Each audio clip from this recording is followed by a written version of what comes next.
வணக்கம். க்ளவுஸ் இருக்கா? கிளம்பிட்ட க்ளவுஸ் எல்லாமே இருக்குது. ரைட்டு. கிளம்பி வச்சுங்க. இன்னைக்கு நீங்க க்ளவுஸ் போடுறீங்க, எல்லாரும் உங்களை க்ளவுஸ் போடுங்கன்னு சொல்லி எனக்கு அரிக்குங்க, இவருக்கு அரிக்கும் கை. க்ளவுஸ் என்னன்னு தெரியல, அது க்ளவுஸ் போட்டாலே ஒரு மாதிரி இருக்கு. இல்ல நீங்க சொன்ன இன்னொரு ஆப்ஷன் வேணா நான் ட்ரை பண்ணி பாக்குறேன். எங்கேயாச்சும் ஒரு இடத்துல அப்படி குப்பை இருக்க குச்சி குச்சி வச்சு கிண்டி கிளறிட்டு நான் போய் எடுத்துக்கிறேன். ஓகேவா? 11:30 மணி ஆயிடுச்சு. 11:30 எங்க என் வாட்ச் தெரியுது. வாங்க, இன்னும் வியாபாரக்காட்டுக்கு போய் இறங்க 11:30 12, அதாவது 12 மணிக்கு மேல ஆயிரும். பெட்ரோல் ஸ்மெல் வந்துகிட்டே இருக்குது, ஓவர்ஃப்ளோ ஆகுது போல இருக்கு. எண்ணெய் அடிக்கணுமா? வேண்டாம், நாளைக்கு வீட்டில் தானே, நாளை கழிச்சு அடிச்சுக்குவோம். இருக்குல்லடி தோட்டாமலை வர போய் வரலாம்ல. தோட்டாமலை வரைக்கும் போக முடியாது. போக முடியாதா? போயிட்டு வர வேண்டாமா? அது யார் இன்னும் சரி, அப்போ அங்கே போய் அடிச்சிருவோம். தெய்வமே தாயே ஈஸ்வரி, சாயந்தரம் ஒரு 2000 ரூபா சம்பளத்தை கொடுத்துட்றா.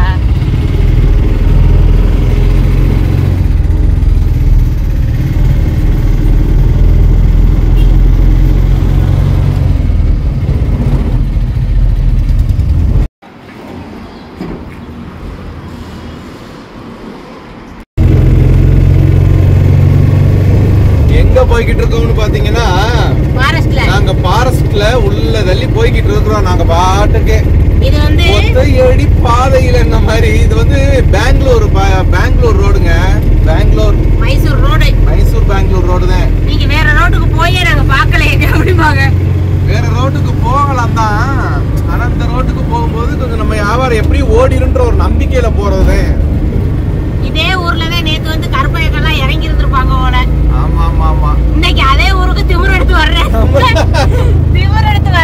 என்ன கிடைக்குதோ தெரியல. பாப்போம், கிடைக்கிறது நமக்கு உண்டானது கிடைக்கும், அவ்வளவுதான்.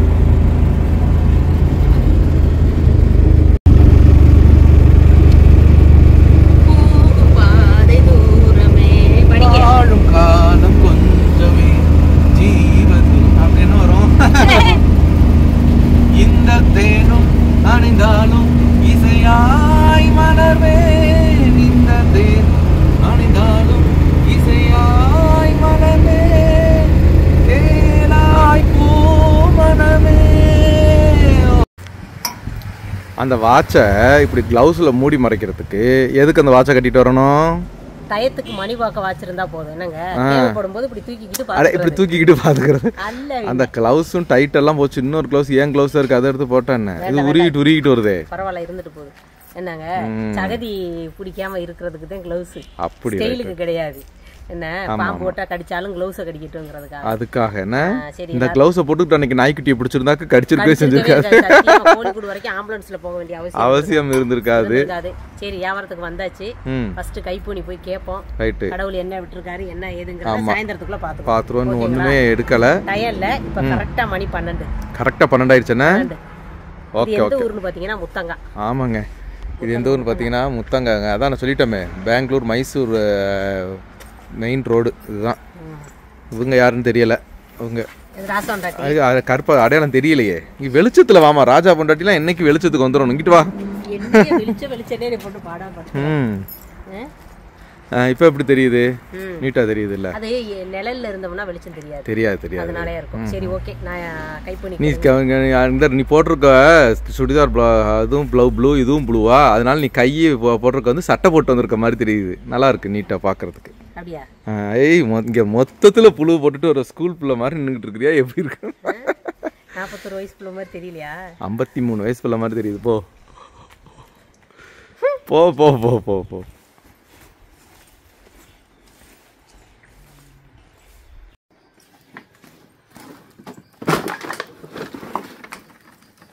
வீட்டில் கடைசி ஏன் இவ்வளோ இருட்டா தெரியுது, கருப்பா தெரியுது? என் ஃபோன்னு ஒன்றுமே தெரிய மாட்டேங்குது. இது ஃபோனும் இப்படி தெரியுதா? அல்ல, இது ஓவர் அடைஞ்சு போய் கிடக்குதா, அதனால இருக்கு. பாரு, உண்மைக்குமே இப்போ அது அந்த பக்கம் எவ்வளோ போகிறாள். இப்போ என்னைய பாரு, என்னைய அப்படித்தான் உங்களே அப்படித்தான் தெரியுது. அதுக்கு தான் பயங்கர கருப்பாக தெரியுது. கைப்பூனிக்கு வந்தோமா, கைப்பூனி வீட்டில் எடுத்துருக்கோம். நீ இடம் போடணும், உள்ள புக் எடுக்க போயிருக்கிறாங்க. அதுக்குள்ள இது எல்லாத்தையும் எடுத்து காக்காக்கிட்டோம்னா வந்து இடையை போட்டு காசு கொடுத்துட்டு ஓடிடுவாங்க. பார்த்தீங்களா, நேற்று வந்து வியாபாரி இறங்கியிருக்காங்க. ஆனால் நமக்கானது நமக்கு வச்சிருப்போம் வச்சிருப்பாங்க. அதனாலதான் நம்பி வர்றது நம்ம. எதுக்குக்கா இந்த மைசூர் ரோட்டுக்கே போறீங்கன்னு கேக்குறீங்களா? காரணம் என்னது? குக்கர் கொண்டு யாருக்காச்சும் விற்கலான்னு பாத்தியா? அதெல்லாம் போன குக்கர் உடைச்சாச்சு. இதெல்லாம் வைக்க முடியாது. வெயிலா? நான் என்னதாமா பண்ணட்டும்? ஒன்னே காமிக்கிறதுக்கு நானும் படாத பாடுதான் பண்றேன். கலரை பத்தி பேசாதீங்கங்கறிய. கலரை பத்தி பேசலாமா? இருந்தாலும் நம்ம முகம் தெரிய வேண்டாமா ரெண்டு பேத்துக்குமே? இப்ப தெரியுது. ஓகேவா? ஒரு வீட்டுல வியாபாரம் இருக்கு, அவங்க வீட்டுல புக் எடுக்கிறதுக்கு போயிருக்காங்க. நாங்க வெயிட் பண்ணிக்கிட்டு இருக்கிறோம். அதுக்குள்ள இங்க பாத்தீங்களா இயற்கை. வீட்டுக்கு வாழை மரம், தென்னை மரம், மாங்காய் மரம், அம்புட்டு மரமும் போட்டு வச்சுதான் வச்சிருக்காங்க. என்ன சாந்தா?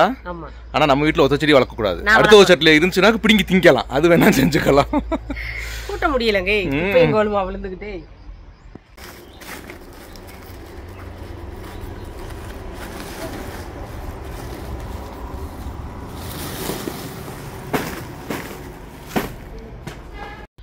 ஒவ்வொரு வீட்லேயும் வியாபாரம் பார்த்துட்டு வியாபாரம் எடுத்துகிட்டு வந்தால் பரவாயில்ல. உங்கள் வீட்டில் பொண்ணு இருக்கா, மாப்பிள்ளை இருக்கா, எதுவும் கட்டி கொடுக்குற அளவுக்கு பொண்ணு இருக்குதா, இது எல்லாத்தையும் விசாரித்து வர்றதுக்குள்ளே ஒரு நாள் பொழுது ஓடி போயிடுது. அப்புறம் 3 மணிக்கு கூப்பிட்டுட்டீங்க முத்தே, நீங்கள் 3 மணிக்கே இன்றைக்கி வியாபாரம் விட்டு முடிச்சுட்டு கூப்பிட்டுட்டீங்க முத்தே அப்படின்னு சொல்லுவாங்க.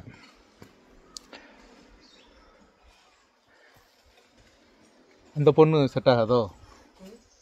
அந்த பொண்ணு செட் ஆகல. இந்த பொண்ணு செட் ஆகும். இந்த பொண்ணு செட் ஆகுமாங்க? இந்த பொண்ணு செட் ஆயிடுச்சு. செட் ஆயிடுச்சு. இது வயசாயிருச்சு. செட் ஆயிடுச்சு, வயசாயிருச்சு. சரி, நீங்க உங்கள்கிட்ட பேசிட்டு இருங்க. அடுத்த 2வது வீட்டுக்கு போயிட்டு வரேன். என்னங்க? ஆமா ஆமா. நம்பர் 1 முடிஞ்சிச்சு. நம்பர் 2 வீட்டுக்கு போறேன். போங்கம்மா. அப்புறம் நிறைய பேர் ப்ரைவேட்டாகவும் கேட்டிருந்தீங்க மெசஞ்சரில். நிறைய பேர் அன்னைக்கு ஒரு விஷயம் நீங்கள் சொல்கிறேன்னு சொல்லிட்டு சொல்லவே இல்லையே, நாளைக்கு சொல்கிறேன் நீங்கள், அதுக்கப்புறம் இந்த வீடியோ போடல என்ன ஏதுன்னு கேட்டிருந்தீங்க. அதை இன்றைக்கி லாஸ்ட் முடிகிறதுக்குள்ளே எப்படின்னு சொல்லிடுறேன். ஓகேவா? எவ்வளோ அமைதியாக இருக்குது அப்படின்னு பார்க்காதீங்க. இதுக்கு பேர் முத்தங்காய். முன்னாடி இதில் அதிகமாக நமக்கு இங்கே இதே கிடையாது. எப்படி சொல்கிறதுனா வீடுகளே கிடையாது. ஃபுல் அண்ட் ஃபுல் ஃபாரஸ்ட்டாக தான் இருக்கும். ராத்திரியில் இப்படிலாம் இந்த ஸ்டாப்லலாம் ராத்திரியில் நின்று ஒரு 6-7 மணிக்கு மேலே நாங்கள் பஸ்ஸுக்கு காற்று நின்னோம்னா பக்கத்தில் சாந்தாலுனாலும் நானுனாலும் யாருன்னாலும் தெரியாது. அந்தளவுக்கு இருட்டாயிரும். பஸ்ஸு வர்ற பக்கத்தில் பின்பக்கத்தில் நின்று யானை எங்களை கூப்பிட்டு என்னம்மா பண்ணுறீங்க இந்த இருட்டுக்குள்ளேன்னு கேட்டாலும் எங்களுக்கு தெரியாதுங்க. அந்தளவுக்கு இருட்டுக்குள்ளெல்லாம் நாங்கள் நிறைய பேர் நின்றுருக்கோம். நாங்கள் மட்டும் இல்லை, நிறைய வியாபாரிகளும் நின்று பஸ் ஏறிலாம் போயிருந்துருக்கோம். அந்த மாதிரி ஒரு பைபாஸ் ரோடு தான் இது. பைபாஸ்ன்னு இல்லை, இது கொஞ்சம் தூரம் போனால் இங்கே ஒரு வண்டி வருது பாருங்கள், அதை தாண்டி அங்கிட்டு போனாக்கா செக் போஸ்ட். அந்த செக் போஸ்ட்டை தாண்டி அங்கிட்டு போனால் கர்நாடகாக்குள்ளே போயிடலாம். ஓகேவா? நல்லாயிருக்கும், இயற்கையாக காட்சியெல்லாம் இருக்கும் இந்த பக்கம் ஏரியாக்குள்ளெல்லாம் வந்தாக்க. மேக்ஸிமம் இந்த வைல்டு லைஃப், அதாவது வனவிலங்கு அப்படி தான் சொல்லுவாங்க. என்ன நினைக்கிறேன் தமிழில் எப்படி சொல்லுவாங்க, வைல்ட் லைஃப் சான்ச்சுரின்றதை இங்கே தான் இருக்குது. வனவிலங்கு என்னமோ சொல்லுவாங்களே, சரி தெரியல, நீங்களே யூதிச்சுக்கோங்க. அது இங்கே இந்த முத்தங்கால தாங்க இருக்குது. இந்தாம்மா இப்பதாம்மா முகமே தெரியுது. அல்ல, இவ்வளோ நேரம் முகமே தெரியாம இருட்டடைஞ்சு போயிருந்த மாதிரி இருக்குது. அது எல்லா பக்கமும் மரம் செடியும் கொடியுமா இருக்கவும் நிழல் முகத்துல விழுந்துட்டு சுத்தமாவே நமக்கு தெரியவே இல்லை. அதனாலதான், வேற ஒண்ணுமே கிடையாது. 2 வீட்டுல வியாபாரம் எடுத்துட்டோம். 3வது வீட்டுக்கு அடுத்து நான் போறேன். 2 வீட்டுல 1 2 3 வீட்டுல எடுத்துருக்குமா? இல்ல 1 2 வீட்டுல தான் இருக்கு. ஆமா, 2 வீட்டுல. கணக்குல கொஞ்சம் வீக்குங்க. கணக்குல கொஞ்சம் வீக்கு தான். நான் கொஞ்சம் கணக்குல வீக்குனாலதான் என்னை கவர் பண்ண ரொம்ப நாள் ஆச்சு. கணக்குல புளியா இருந்தா சீக்கிரமே கவர் பண்ணிடலாமா? வரலன்னு சொன்னவரை கரெக்டா கவர் பண்ணி கல்யாணம் முடிச்சிட்டேன்னா விட்டுட்டேன். என்னங்க பாருங்க, அத வேற திரும்ப ஞாபகப்படுத்தாதம்மா. அதாவது 2 கிளவுஸையும் மாத்தி எடுத்துட்டு வந்துட்டேன். அதனால ரொம்ப ரிஸ்கா இருக்கு போடுறது. ஓ, வேற அந்த கிளவுஸ் எடுத்துட்டு உன்னோட கிளவுஸ் எடுமா. Right, 4 gloves. மக வாழ்ற வாழ்வுக்கு மாசம் 10 கட்டு விளக்கமாறான் அப்படின்னு சொன்ன மாதிரி எத்தனை நாள் எதுக்கு அந்த சொல்லு வந்துச்சுன்னா அப்படின்னு நான் மனசுல நினைக்கிறேன். என்னன்னு கேட்டாக்க, மக வாழ்ற மக அப்படி சுத்தமா வீட்டை வச்சுக்குதான் கூட்டுன்னு கூட்டி அப்படின்ற மாதிரி. இதுக்காக தான் சொல்றது, வேற ஒண்ணுமே கிடையாது. யாரோ கமெண்ட்ல சொல்லியிருந்தாங்க, ராஜா அண்ணன் இப்ப அம்மா வீட்டுல இருந்திருந்தா அக்கா சோறு குழஞ்சனால அங்கேயாவது போய் சாப்பிட்டு இருக்கலாம். அட சொந்தக்காரவங்க தங்கச்சி வீடு அன்னை வீடெல்லாம் பக்கத்துல இருந்தா அங்கேயாவது போய் சாப்பிட்டு இருக்கலாம். இது இப்ப ஒத்தையில மாட்டனால ராஜா அண்ணன் குழஞ்ச சாப்பாட்டை தான் சாப்பிடணும், உங்க தலையில ததுதே அப்படின்னு சொல்லிருந்தீங்க. அப்படி கிடையாது. ஊருக்கே போனாலும் அண்ணன் தம்பி தங்கச்சிக்கு சேர்த்து நாங்க தான் சமைக்கணும். அப்போ நான் தான் சமைக்கணும். அப்பயும் இந்த கஷ்டத்தை நான் அனுபவிக்கிறேன். அது வேற சமைக்கணும். அதாவது குழஞ்சு போறது குழஞ்ச சாதம் எனக்கு ரொம்ப பிடிக்கும், நான் இல்லைன்னு சொல்லல. குழஞ்சிருச்சுன்னு சொன்னனாலதான் இவங்க நினைச்சிருந்தா நம்ம வாழ்க்கையில இவங்களுடைய பங்களிப்பு இருக்குது. வியாபாரம் பார்க்கறதா இருந்தாலும் வருமானத்துல இருந்தாலும் இவங்களுக்கு அதுல பங்கு இருக்கு. இவங்க நினைச்சிருந்தாக்க டபக்குன்னு அந்த குழந்தை சோத்தை எல்லாத்தையும் வடிச்சு நம்ம வெளியில இருக்க ஜீவன்களுக்கு போட்டுட்டு எனக்கு கொஞ்சோன்னு டக்குன்னு ஒரு அரிசி வைக்கிறதுக்கு எவ்வளவு நேரம் ஆகி போறோம், வச்சிரும்னு நினைச்சா வச்சிருந்துருக்கலாம். இருந்தாலும் சரி, நமக்கு அதுன்னு மனப்பூர்வம் செய்கிறது கிடையாது. இல்லை, கொஞ்சம் நேரம் லேட் ஆயிடுச்சு, ஏதோ வேலையில் விட்டுட்டாங்க. இது விட்டோன்னா அதுவும் குழஞ்சு போச்சு. குழஞ்ச சொத்தை சாப்பிட்றோம் எல்லாம் நம்ம மென்னு இறங்க முள்ள இருக்க போறோம். குழஞ்சிருந்தாலும் எதுவாக இருந்தாலும் இதுதாங்க நல்ல புருஷங்கிறது. நான் பாட்டு பாடி அதாவது ரீல்ஸ் போட்டு சோத்து கொலைய விட்டேன். அதுவும் ஒரு வருமானம் தானங்க. இப்ப ரீல்ஸா இருந்தாலும் எதுவா இருந்தாலும் அதையும் என் தங்கம் ஏத்துக்கிட்டு சாப்பிட்டுக்கிறாரு. அந்த அதான் ஒரு பக்கத்து தப்பு இருந்தாலும் அதை அட்ஜஸ்ட் பண்ணி வாழ கத்துக்கிறதே பெரிய பாக்கியம். அந்த விஷயத்துல என் புருஷன் கிடைச்சதுல நான் புண்ணியம் பண்ணிருக்கேன். இது போதுமா? இன்னைக்கு குளிர்ந்து வச்சு இல்ல, இன்னைக்கு எல்லாரும் கேட்டிருந்தீங்க அது என்ன விஷயம் கேட்டிருந்தீங்க. இப்ப கொஞ்சம் கிளியரா இருக்கனால இப்ப நான் சொல்லிடுறேன். வண்டி போட்டோம் நாங்க அந்த பக்கமா. அப்ப நாங்க வந்து வியாபாரத்துக்கு முன்னாடி பஸ்ல எல்லாம் போவோம் பாத்தீங்களா. அப்போ வந்து நிற மாசமா வயிற்றுல இருக்கும்போது பஸ்ல வியாபாரத்துக்கு எல்லாம் போயிருக்கோம். அப்ப ஒரு சாக்கு 2 சாக்கு கிடைக்கும் போது நாங்க சாக்கை கொண்டுகிட்டு வந்து பஸ் ஸ்டாண்ட்ல இறக்கி வச்சுட்டு பாத்திரத்தையும் சாக்கையும் தூக்கிட்டு போனோம். அப்ப நான் என்ன சொல்லுவேன், நீ இரு, நான் வந்து தூக்கிட்டு போயிட்டு வந்துடுறேன் அப்படின்னு சொல்லி நான் போய் தூக்கி போய் போட்டுட்டு நீ சாக்குக்கு பாதுகாப்பாக பஸ் ஸ்டாண்டே நில்லுன்னு சொல்லிட்டு நான் போவேன். இவங்க நிற்க மாட்டாங்க. என் தலையில் ஒரு சாக்கை தூக்கி விடுங்கப்பாங்க. வேண்டாம், நீ எனக்கு தூக்கி விடு, நான் போறேன்னு சொன்னா அடம் பிடிப்பாங்க. எதுக்குன்னு நம்ம கேட்டேன் ஒரு தடவைலாம், ஏன் இப்படி அடம் பிடிச்சிட்டு என்ன தூக்கி விடு சொல்லிட்டு. இல்ல, என் மனசு கேட்காம நீங்க போகும்போது என் மனசு கேட்காம நான் சாக்கை நான் தூக்க சொல்லி யார்ட்டையாச்சும் உங்க சேட்டன்மார்கிட்ட கேட்டா நீ மாசமா இருக்கிற உன் தலையில வெயிட்டை நான் வைக்க மாட்டேன்னு சொல்லி பாவம் பார்த்துக்கிட்டு ஒருத்தருமே தூக்கி விட மாட்டேன்றாங்க. நீங்க தூக்கி விட்டுட்டீங்கன்னாக்கும் தூக்கி விட்டோம், நான் தூக்கிட்டு போயிருவேன் கடைக்கு. அதுக்கப்புறம் வந்து ஆளுக்கு ஒரு சாக்கு இன்னொரு சாக்கு தூக்கலாம்ல. அப்படி பார்த்தாலும் 2 நட சாந்தாவுக்கும் 1 நட எனக்கும். பாத்துக்கங்க. எனக்கு என்னமோ மனசு வராதுங்க. அவருக்கு என்னை தூக்கோட மனசு வரல, எனக்கு அவரை தூக்கோட மனசு வரல. போதுண்டா டேய், ஏன்டா இப்படி எங்களை கஷ்டப்படுத்துறீங்க அப்படின்னு நீங்க நினைக்கிறீங்க. அப்படி இல்ல, அந்த மாதிரி சிச்சுவேஷன்லயும் கூட நமக்கு வந்த துணை வந்து நமக்கு ரொம்ப பக்கபலமா இருந்தாங்கன்னு நான் சொல்றேன். வேற ஒண்ணுமே கிடையாது. சரி, ரைட், வியாபாரத்தை பாக்குறோம். ஒரே புகழ்ச்சி மலையா இருக்கு அவனு யோசிக்கிறீங்களே. நாங்க இவ்வளவு புகழ வேண்டியதே, இவ எங்களை புகழ வேண்டியது. வெயில்ல வேர்த்து உள்ள இறங்கிருச்சு, அதனால கொஞ்சம் குளிர்ந்துருச்சு. அந்த குளிர பத்தாதுன்னு மனசை குளிர வைக்கிறாரு. சரி, இன்னும் 2 வீட்டு வியாபாரம் இருக்கு நமக்கு. அதை கூட கேட்டுட்டு பேசுவோம். 2 வீட்டு வியாபாரத்தோட முடியும்னு எனக்கு நம்பிக்கை இருக்கு. 2 வீட்டுல போயிட்டு வரேன். 3வது வீட்டுக்கு போறேன். போயிட்டு வாங்கம்மா. டாட்டாம்மா. வியாபாரம் அந்த வீட்டில் போய் கேட்க போனதுக்கு அந்த வீட்டில் வியாபாரம் இல்லை.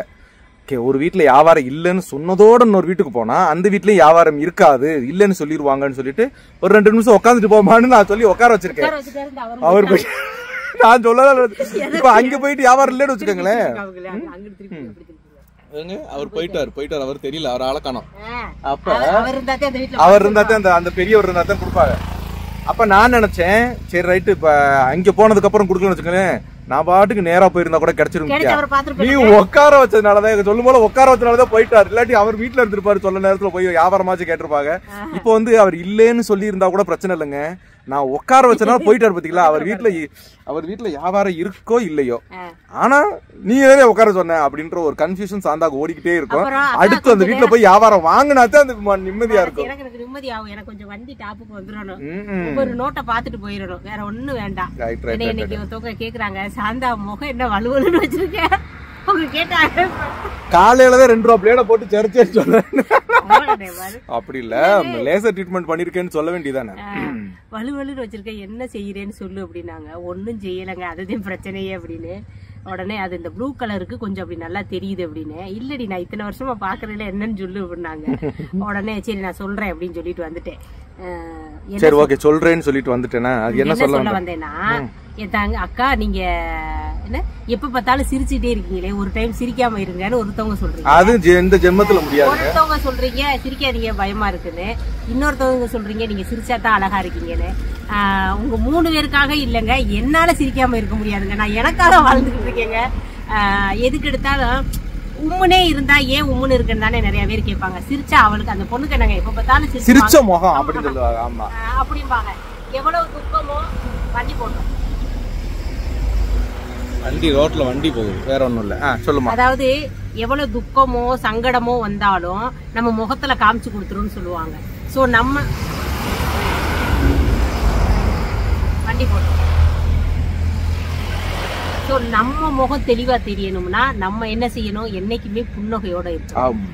வாழ்க்கை சிறக்க புன்னகை நிலைக்கட்டும். இதே புன்னகையோட நம்ம முடிச்சுக்கோம். சரி ரைட், வீட்டுக்கு போவோம். ஓகேவா? இன்னைக்கு வியாபாரத்துல இல்லம்மா, அடுத்த இடத்துக்கு போய் கேட்க சொல்லுவோம் சொல்றோம். ஓகேவா? நான் 2 வீட்டுக்கு போயிட்டு தாங்க போவேன். போகும்போது என்ன ஏதுங்கிற சொல்றோம். இன்னைக்கு வியாபாரத்தை பாத்துருப்பீங்க. நாளைக்கு வியாபாரம் என்ன ஏது, நாளைக்கு வியாபாரத்துக்கு போக முடியாது, லைவ் இருக்குன்றதுனால. சரி ஓகே, நாளைக்கு என்ன ஏதுன்றத நாளைக்கு வீடியோல பாப்போம். ஓகேவா? ஓகேங்க, பாருங்க, பத்திரமா இருங்க. பாய்.